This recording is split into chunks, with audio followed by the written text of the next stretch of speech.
Karnataka TV, ಜನಪರ ನ್ಯಾಯಪರ.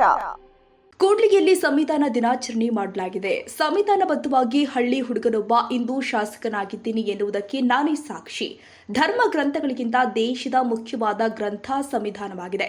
ಇದರ ಆಶಯದಲ್ಲಿ ಪ್ರತಿಯೊಬ್ಬರು ಕೂಡ ಸಮಾನರೇ ಎನ್ನುವುದಕ್ಕೆ ಹಳ್ಳಿ ಹುಡುಗನೊಬ್ಬ ಇಂದು ನಿಮ್ಮ ಕಣ್ಮುಂದೆ ಶಾಸಕನಾಗಿರುವುದಕ್ಕೆ ಮುಖ್ಯ ಸಾಕ್ಷಿ ನಾನೇ ಆಗಿದ್ದೀನಿ ಅಂತ ಸಂವಿಧಾನದ ಶಕ್ತಿ ಅಂತ ಕೂಡ್ಲಿಗಿ ಎನ್.ಟಿ. ಶ್ರೀನಿವಾಸ ಶಾಸಕ ಅಭಿಪ್ರಾಯ ವ್ಯಕ್ತಪಡಿಸಿದ್ದಾರೆ. ಸಾಮಾಜಿಕ, ಆರ್ಥಿಕ, ರಾಜಕೀಯ ನ್ಯಾಯ, ವಿಚಾರ, ಅಭಿವ್ಯಕ್ತಿ, ವಿಶ್ವಾಸ, ಧರ್ಮಶ್ರದ್ಧೆ, ಉಪಾಸನಾ ಸ್ವಾತಂತ್ರ್ಯ, ಸ್ಥಾನಮಾನ, ಅವಕಾಶ ಸಮಾನತೆ ದೊರೆಯುವಂತೆ ಮಾಡಲು ಮತ್ತು ವ್ಯಕ್ತಿ ಗೌರವವನ್ನು, ರಾಷ್ಟ್ರದ ಏಕತೆಯನ್ನು, ಅಖಂಡತೆಯನ್ನು ಇದು ಈ ವರ್ಡ್ ಒಂದೊಂದು ಏನಿದಾವೋ ಇದಕ್ಕೆ ಡಾಕ್ಟರ್ ಶ್ರೀನಿವಾಸ್ ಡಾಕ್ಟರ್ ಅಂತೇಳಿ ಡಾಕ್ಟರ್ ಆಗಕ್ಕೂ ಕಾರಣ ಸಂವಿಧಾನ. ಶ್ರೀನಿವಾಸ್ನ ಆಶೀರ್ವಾದ ಇದನ್ನೋ ಇಲ್ಲ ಗೊತ್ತಿಲ್ಲ, ಸಂವಿಧಾನದ ಆಶೀರ್ವಾದ ಅಂತೂ ಇವತ್ತು ನಾನು ಶಾಸಕನಾಗಿ ಒಂದು ಬಡ ಗ್ರಾಮೀಣ ಕನ್ನಡ ಮೀಡಿಯಮಲ್ಲಿ ಒಂದು ವಿದ್ಯಾರ್ಥಿಯಾಗಿ ಇವತ್ತು ಒಂದು ಸಂವಿಧಾನ ಕೊಟ್ಟಂಥ ಸ್ಥಾನಮಾನದಿಂದ ಇವತ್ತು ನಿಮ್ಮ ಮುಂದೆ ಶಾಸಕನಾಗಿ ನಿಂತಿದ್ದೇನೆ ಅಂತಂದರೆ ಇವತ್ತು ನಾನು ತುಂಬ ಸರಿ ಹೆಮ್ಮೆಯಿಂದ ಹೇಳಿದ್ದೀನಿ, ಇವತ್ತು ಹೇಳ್ತೀನಿ. ಬಾಬಾ ಸಾಹೇಬ್ ಅಂಬೇಡ್ಕರ್ ಅವರ ಸಂವಿಧಾನದಿಂದ ಇವತ್ತು ನಾವೆಲ್ಲ ಎಲ್ಲ ಸಮಾನರಾಗಿ ಇಲ್ಲೆಲ್ಲ ನಿಂತಿದ್ದೀವಿ. ಈ ಒಂದು ಶುಭ ಸಂದರ್ಭದಲ್ಲಿ ಎಲ್ಲ ಆಚರಣೆ ಮಾಡ್ತಾ ಇದ್ದೀವಿ ಅಂದರೆ ಇದಕ್ಕೆ ಕಾರಣ ನಮ್ಮ ಬಾಬಾ ಸಾಹೇಬ್ ಅಂಬೇಡ್ಕರ್ ಅವರು ರಚಿಸಿದಂಥ ಸಂವಿಧಾನ. ಅದು ಯಾರೇನೇ ಹೇಳ್ಕೊಳ್ಳಿ ಸತ್ಯನ ಯಾರು ಮುಚ್ಚಿಡಕ್ಕಾಗೋದಿಲ್ಲ. ಅದನ್ನೆಲ್ಲ ನಾವು ತುಂಬ ಗೌರವ ಪಡ್ಬೇಕಂತ, ಹೆಮ್ಮೆ ಪಡ್ಬೇಕಂತ. ಬೇರೆ ತಾಲೂಕು ಬೇರೆ ಜಿಲ್ಲೆ ತಲೆ ಕೆಡಿಸ್ಕೋಬೇಡಿ.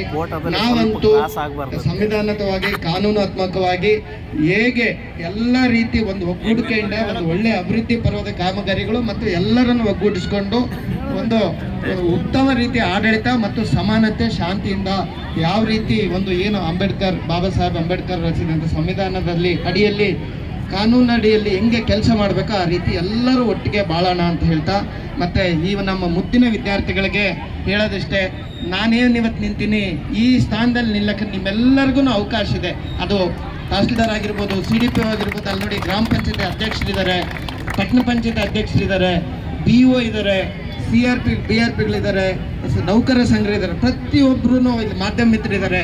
ಈ ಒಂದು ಸ್ಥಾನದಲ್ಲಿ ನೀವೆಲ್ಲರೂ ತುಂಬೋದಕ್ಕೆ ಅವಕಾಶ ಇದೆ. ಈ ಒಂದು ಸಮಾನ ಅವಕಾಶವನ್ನು ಕೊಟ್ಟಂಥ ನಮ್ಮ ಬಾಬಾ ಸಾಹೇಬ್ ಅಂಬೇಡ್ಕರ್ ಅವರ ಇವತ್ತು ಸ್ಮರಣೆ ಮಾಡ್ತಾ ಮತ್ತು ಈ ಒಂದು ಸಂವಿಧಾನ ದಿನಾಚರಣೆಯನ್ನು ಉಮೇಶ್ ಅಣ್ಣರು ಹೇಳ್ದಂಗೆ ಇದನ್ನು ಹೆಚ್ಚು ಪ್ರಚಾರಪಡಿಸಿ, ಏನಾಗಿದೆ ಸುಳ್ಳು ಪ್ರಚಾರಗಳು ಜಾಸ್ತಿ ಆಗ್ಬಿಟ್ಟಿದೆ ಆಯಿತಾ. ಸುಳ್ಳುಗಳೇ ಹೇಳಿ ನಿಜ ಅನ್ನೋ ಪರಿಸ್ಥಿತಿ ಈ ದೇಶದಲ್ಲಿ ಶುರುವಾಗ್ಬಿಟ್ಟಿದೆ. ಆದ್ರೂ ಪಟ್ಟಣದಲ್ಲಿ ಇಂದು ಸಮಾಜ ಕಲ್ಯಾಣ ಇಲಾಖೆ ಬೆಳಗ್ಗೆ ತಾಲೂಕು ಆಡಳಿತ ಹಾಗೂ ಪಟ್ಟಣ ಪಂಚಾಯಿತಿ ಸಹಯೋಗದಲ್ಲಿ ಜರುಗಿದ ಸಂವಿಧಾನ ದಿನಾಚರಣೆಯ ಅಂಗವಾಗಿ ಶ್ರೀ ಬಸವೇಶ್ವರ ಸರ್ಕಲ್ನಲ್ಲಿ ಮಕ್ಕಳು ಅಧಿಕಾರ ವರ್ಗದಿಂದ ಹೊರಟ ಸಂವಿಧಾನ ಜಾಥಾಕ್ಕೆ ಚಾಲನೆ ಕೊಟ್ಟು ನಂತರ ಕೊನೆಗೊಂಡ ಅಂಬೇಡ್ಕರ್ ವೃತ್ತದಲ್ಲಿ ಇರುವ ಸಂವಿಧಾನ ಶಿಲ್ಪಿ ಬಾಬಾ ಸಾಹೇಬ್ ಅಂಬೇಡ್ಕರ್ ಭಾವಚಿತ್ರಕ್ಕೆ ಪೂಜೆ ಸಲ್ಲಿಸಿ ಹಳ್ಳಿಯಲ್ಲಿ ಹುಟ್ಟಿ ಕನ್ನಡ ಮಾಧ್ಯಮದಲ್ಲಿ ವ್ಯಾಸಂಗ ಮಾಡ್ತಾ ಇದ್ದ ಹುಡುಗನೊಬ್ಬ ಕಣ್ಣಿನ ವೈದ್ಯನಾಗಿದ್ದು ಮಾತನಾಡುತ್ತಾ ನಂತರ ಇಂದು ಕ್ಷೇತ್ರವನ್ನ ಧಕ್ಕೆ ಮುಖ್ಯವಾಗಿ ಬಾಬಾ ಸಾಹೇಬ್ ಅಂಬೇಡ್ಕರ್ ರಚನೆಯ ಸಂವಿಧಾನವೇ ಕಾರಣವಾಗಿದೆ. ಇದರ ಆಶಯದಲ್ಲಿ ಪ್ರತಿಯೊಬ್ಬರು ಕೂಡ ನಡೆಯಬೇಕಾಗಿದೆ. ಪ್ರತಿನಿಧಿಸುವ ಶಾಸಕನಾಗಿರುವ ದೇಶದ ಭದ್ರತೆಯ ಸಂವಿಧಾನವಾಗಿದೆ ಎಂದಿದ್ದಾರೆ. ಕೂಡ್ಲಿಗಿ ತಹಸೀಲ್ದಾರ್ VK ನೇತ್ರಾವತಿ ಮಾತನಾಡಿ, ಸಂವಿಧಾನದಿಂದ ಆಡಳಿತ ಚುಕ್ಕಾಣಿ ಬಿಗಿಯಾಗಿದೆ. ಮಹಿಳೆಯರಿಗೆ ಸ್ಥಾನಮಾನ ನೀಡುವ ಮೂಲಕ ಇಂದು ಮಹಿಳೆಯರು ಉನ್ನತ ಹುದ್ದೆ ಅಲಂಕರಿಸುವುದಕ್ಕೆ ಸಂವಿಧಾನವಾಗಿದ್ದು ಅದರ ಆಶಯಗಳನ್ನು ಉಳಿಸಿ ಬೆಳೆಸುವ ಜವಾಬ್ದಾರಿ ಪ್ರತಿಯೊಬ್ಬರ ಮೇಲಿದೆ ಅಂತ ಸಂವಿಧಾನ ಭಾರತದಂತಹ ಸಂವಿಧಾನ ಸಿಗದು ಎಂದಿದ್ದಾರೆ. ನಮಸ್ಕಾರ. ನಮಗೆ 1947ರಲ್ಲಿ ಸ್ವಾತಂತ್ರ್ಯ ಬಂದು ನಮ್ಮನ್ನ ವಿ ಗಾಟ್ ಫ್ರೀಡಮ್. ಬಟ್ ಸಂವಿಧಾನ ಅನ್ನೋದು ನಮ್ಮ ಭಾರತದ ಪ್ರಜೆಗಳನ್ನೆಲ್ಲ ಸಶಕ್ತರಾಗಿ ಮಾಡಿದೆ. ನಮಗೆ ಯಾವುದು ತಪ್ಪು ಯಾವುದು ಸರಿ ಅಂತ ಕಾನೂನು ನಮ್ಮ ಪರವಾಗಿ ಇದೆ ಅಂತ ಹೇಳಿ ಪ್ರೂವ್ ಮಾಡಿದೆ. ಆಮೇಲೆ ನಮಗೆ ಸಂವಿಧಾನದಲ್ಲಿ ನಮಗೆ ಮೂಲಭೂತ ಹಕ್ಕು, ಮೂಲಭೂತ ಕರ್ತವ್ಯಗಳು ಎಲ್ಲ ನಮ್ಮ ಜೊತೆ ಸ್ವಾತಂತ್ರ್ಯ ತಂದಿರೋ ಎಲ್ಲ ದೇಶಗಳ ಆಡಳಿತ ನೋಡಿದರೆ ನೀವು ತುಂಬ ಹದಗೆಟ್ಟೋಗಿದೆ. ಬಟ್ ಸ್ವಾತಂತ್ರ್ಯ ಬಂದಾಗಿಂದ ಇಲ್ಲಿವರೆಗೂ ಕೂಡ ಹೆಮ್ಮೆಯಿಂದ ಹೇಳ್ಕೋಬೇಕು ನಾವು ಭಾರತೀಯರಂತ ನಮಗೆ ಅದೊಂದು ಅವಕಾಶ ನೀಡ್ತಿರೋದು ನಮ್ಮ ಸಂವಿಧಾನ. ಬಿಕಾಸ್ ಸಂವಿಧಾನದಿಂದ ಮಾತ್ರ ನಮ್ಮ ಆಡಳಿತ ಚುಕ್ಕಾಣಿ ಬಿಗಿಯಾಗಿ ಇದೆ. ಇರೆಸ್ಪೆಕ್ಟಿವ್ ಆಫ್ ಯಾವುದೇ ಪಕ್ಷ ಆಡಳಿತಕ್ಕೆ ಬಂದರೂ ಪರವಾಗಿಲ್ಲ, ಸಂವಿಧಾನದ ಆಶಯಗಳ ಅನುಕೂಲಕರವಾಗಿಯೇ ನಮ್ಮ ಆಡಳಿತ ನಡೀತಾ ಇದೆ. ಸೊ ಹಂಗಾಗಿ ನಾವೆಲ್ಲರೂ ಸಂವಿಧಾನದ ಆಶಯಗಳು ಏನಿದಾವೆ ಅದನ್ನು ಈಡೇರಿಸೋ ಕೆಲಸ ಮಾಡೋಣ. ನಮ್ಮ ಹಂತದಲ್ಲಿ ಸಂವಿಧಾನದ ಬಗ್ಗೆ ಎಲ್ರಿಗೂ ಪ್ರಚಾರ ಮೂಡಿಸೋಣ ಅಂತ ಹೇಳ್ತೀನಿ. ಎಲ್ರಿಗೂ ಧನ್ಯವಾದಗಳು. ಕೂಡ್ಲಿಗಿ ತಾಲೂಕು ಕ್ಷೇತ್ರದ ಶಿಕ್ಷಣಾಧಿಕಾರಿ ಮೈಲೇಶ್ ಬೇಬು ದೇಶದ ಭದ್ರಕೋಟೆ ಅಂದ್ರೆ ಯಾವ ದೇಶದಲ್ಲಿ ಹಾಗೂ ಇತರರು ಮಾತನಾಡಿದರು. ದಲಿತ ಸಂಘರ್ಷ ಸಮಿತಿ ಮುಖಂಡ ಬಂಡೆ ರಾಘವೇಂದ್ರ, ಕೂಡ್ಲಿಗಿ ಪಟ್ಟಣ ಪಂಚಾಯತ್ ಅಧ್ಯಕ್ಷ ಕಾವಲಿ ಶಿವಪ್ಪ ನಾಯ್ಕ, ಸದಸ್ಯರು ಆದ ಸಿರಿವಿ ಮಂಜುನಾಥ್, ಈಶಪ್ಪ, ಎಫ್ಡಿಎ ರಮೇಶ್, ಶಿಕ್ಷಣ ಇಲಾಖೆ ಸಮನ್ವಯ ಅಧಿಕಾರಿ ಜಗದೀಶ್, ದಸಂ ಸಮಿತಿಯ ಜಿಲ್ಲಾ ಅಧ್ಯಕ್ಷ ಎಸ್ ದುರ್ಗೇಶ್, ವಕೀಲರು ಆದ ಡಿಎಚ್ ದುರ್ಗೇಶ್, ಪರರಾಜ್ಯ ಗಂಗಣ್ಣ, ಹನುಮೇಶ್, ಸಂಘದ ಅಧ್ಯಕ್ಷ ವೆಂಕಟೇಶ್, ಸರ್ಕಾರಿ ಜೂನಿಯರ್ ಕಾಲೇಜಿನ ಶ್ರೀರಾಮ್, ತಿಪ್ಪೇಸ್ವಾಮಿ, ಶಿವ, ರೇಶ್, ಸಾಲುಮನಿ, ರಾಘವೇಂದ್ರ, ಚಿತ್ರಪ್ಪ, ಸರ್ಕಾರಿ ಲೋಕೋಪಯೋಗಿ ನೌಕರರ ಪ್ರಾಂಶುಪಾಲರು ಆದ ಕುತ್ತಮ್ಮ, ಸಿಡಿಪಿಒ ಮಾಲಂಬಿ, ಕಲ್ಯಾಣ ನಿಯರಿಂಗ್ ಇಲಾಖೆಯ ಎಇಇ ಮಲ್ಲಿಕಾರ್ಜುನ ಹಾಗೂ ಪಟ್ಟಣ ಪಂಚಾಯಿತಿ ಇಲಾಖೆ ಸಿಬ್ಬಂದಿ ಸೇರಿ ಇತರೆ ಇಲಾಖೆ ಅಧಿಕಾರಿಗಳು ವರ್ಗ ಉಪಸ್ಥಿತರಿದ್ದರು. ಅತ್ಯಂತ ಹೆಮ್ಮೆಯ ಶಾಸಕರಾದ ಸನ್ಮಾನ್ಯ ಎನ್ ಟಿ ಶ್ರೀನಿವಾಸ ಸಾಹೇಬ್ರೆ ಹಾಗೂ ಎಲ್ಲ ತಾಲೂಕು ಪಟ್ಟಣಾಧಿಕಾರಿಗಳೇ, ಎಲ್ಲ ಎನ್ಜಿಒ ಅಧ್ಯಕ್ಷರೇ ಮತ್ತು ದಲಿತ ಸಂಘರ್ಷ ಸಮಿತಿಯ ಎಲ್ಲ ಪದಾಧಿಕಾರಿಗಳು, ಇವ್ರನ್ನ ಎಲ್ಲ ನಾಗರಿಕ ಬಂಧುಗಳೇ ಹಾಗೂ ಎಲ್ಲ ಪ್ರೀತಿಯ ವಿದ್ಯಾರ್ಥಿನಿಯರು, ನಾನು ಭಾಳಷ್ಟು ಮಾತಾಡಲ್ಲ, ಭಾಳ ಸ್ಪಷ್ಟವಾಗಿ ಸಂವಿಧಾನ ರಚನಾ ಸಭೆಯ ಒಬ್ಬ ಸದಸ್ಯ ಕೃಷ್ಣಮಾಚಾರಿ ಅಂತ ಹೇಳಿ ಅವರು ಪಾರ್ಲಿಮೆಂಟ್ರಿ ಸಭೆಯನ್ನು ಮುಗಿಸಿ ಹೊರಗಡೆ ಬರ್ತಾ ಇರ್ತಾರೆ. ಅವರು ಹೇಳ್ತಾರೆ, ಭಾಳಷ್ಟು ಚೆನ್ನಾಗಿ ಹೇಳ್ತಾರೆ. ಅದು ಬಹುತೇಕ ಈ ದೇಶದ ಪ್ರತಿಯೊಬ್ಬ ನಾಗರಿಕನಿಗೂ ಕೂಡ ಗಮನಿಸ್ತಕ್ಕಂಥ ವಿಷಯ. ಯಾಕಂದರೆ ಎಲ್ಲೋ ಒಂದು ಕಡೆ ಒಂದು ತಪ್ಪು ಸಂದೇಶ ಹೋಗ್ತಾ ಇದೆ. ಸಂವಿಧಾನವನ್ನು ರಚನೆ ಮಾಡಲಿಕ್ಕೆ ಒಂದು ಸಮಿತಿ ಇತ್ತು, ಅವರೆಲ್ಲ ಸೇರಿ ಮಾಡಿದರು ಅಂತ. ಆದರೆ ಕೃಷ್ಣಾಚಾರಿ ಅವರು ಭಾಳಷ್ಟು ಸ್ಪಷ್ಟವಾಗಿ ಹೇಳ್ತಾರೆ, ಅದನ್ನು ಪಾರ್ಲಿಮೆಂಟ್ರಿ 7ನೇ ವಾಲ್ಯೂಮ್ 7ನಲ್ಲಿ ಪೇಜ್ ನಂಬರ್ 232 ಒಳಗಡೆ ದಾಖಲೆ ಸಮೇತ ಇಟ್ಟಿದ್ದಾರೆ. ಪುಟ ಸಂಖ್ಯೆ 232ರಲ್ಲಿ ದಾಖಲೆಯನ್ನು ಇಟ್ಟಿದ್ದಾರೆ.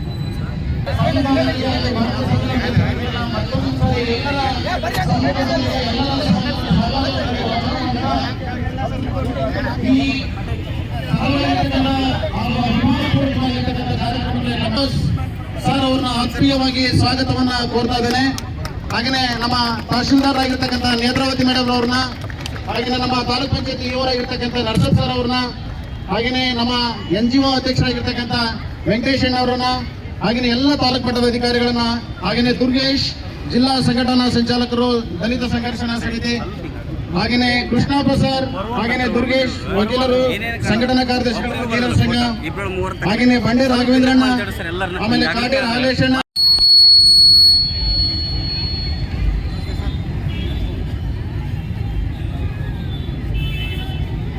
ಎಲ್ಲರಿಗೂ ನಮಸ್ಕಾರ. ಈ ಸಂವಿಧಾನ ಸಮರ್ಪಣಾ ದಿನಾಚರಣೆ ಅಂಗವಾಗಿ ಏನು ನಮ್ಮ ಈ ಕಾರ್ಯಕ್ರಮದಲ್ಲಿ ಭಾಗವಹಿಸಿದ್ದಾರೆ ನಮ್ಮ ಜನಪ್ರಿಯ ಶಾಸಕರಾದ ಎನ್ ಟಿ ಶ್ರೀನಿವಾಸ್ ಅವರು ಈ ಕಾರ್ಯಕ್ರಮದಲ್ಲಿ ಭಾಗವಹಿಸಿದ್ದಾರೆ. ಆಮೇಲೆ ಎಲ್ಲ ಇಲಾಖೆಯ ಅಧಿಕಾರಿಗಳು ಭಾಗವಹಿಸಿದ್ದಾರೆ. ಆ್ಯಕ್ಚುಲಿ ಇವತ್ತು ಭಾಳ ತುಂಬ ಸಂತೋಷ ಆಗುತ್ತೆ. ಎಂದು ನಮ್ಮ ಮೈಲೇಶ್ ಅವರು ಹೇಳಿದಂಗೆ ಎಂದೂ ಇಷ್ಟು ಅದ್ಧೂರಿಯಾಗಿ ಕಾರ್ಯಕ್ರಮವನ್ನು ಆಚರಣೆ ಮಾಡಿರಲಿಲ್ಲ. ಆಮೇಲೆ ಎಲ್ಲ ಶಾಲಾ ಕಾಲೇಜುಗಳು ಇವರು ಬಂದು ಸಹ ಈ ಕಾರ್ಯಕ್ರಮಕ್ಕೆ ಶೋಭೆಯನ್ನು ತಂದಿದ್ದಾರೆ. ಅವರಿಗೆ ಧನ್ಯವಾದಗಳನ್ನು ಹೇಳ್ತಾ ಇದ್ದೀನಿ. ವಿಶೇಷವಾಗಿ ಸಂವಿಧಾನ ಬರಿಬೇಕಾದ್ರೆ ಎಲ್ಲ ದೇಶಗಳ ನಮ್ಮ ಭಾರತ ದೇಶಕ್ಕೆ ಎಂಥ ಸಂವಿಧಾನ ಸೂಟಬಲ್ ಆಗುತ್ತೆ ಅಂತೇಳಿ ಬಾಬಾ ಸಾಹೇಬ್ ಅಂಬೇಡ್ಕರ್ ಅವರು ಅನೇಕ ದೇಶಗಳಲ್ಲಿ ಹೋಗಿ ಅದನ್ನು ಸ್ಟಡಿ ಮಾಡಿ ನಮ್ಮ ಭಾರತ ದೇಶಕ್ಕೆ ಎಂಥ ಸಂವಿಧಾನ ರಚನೆ ಮಾಡಬೇಕು ಅಂತೇಳಿ ನಮಗೆ ಅತ್ಯಂತ ಯಶಸ್ವಿಯಾದ ಒಂದು ಸಂವಿಧಾನವನ್ನು ರಚನೆ ಮಾಡಿಕೊಟ್ಟು ಇಡೀ ಭಾರತ ಪ್ರಪಂಚದಲ್ಲೇ ಅತಿ ಹೆಚ್ಚು ಜನಸಂಖ್ಯೆ ಹೊಂದಿರುವ ನಮ್ಮ ಭಾರತ ದೇಶಕ್ಕೆ ಏನು ಸಂವಿಧಾನ ಕೊಟ್ಟಿದ್ದಾರೆ ಅವರಿಗೆ ನಾವೆಲ್ಲರೂ ಸೇರಿ ಧನ್ಯವಾದಗಳನ್ನ ಹೇಳೋಣ.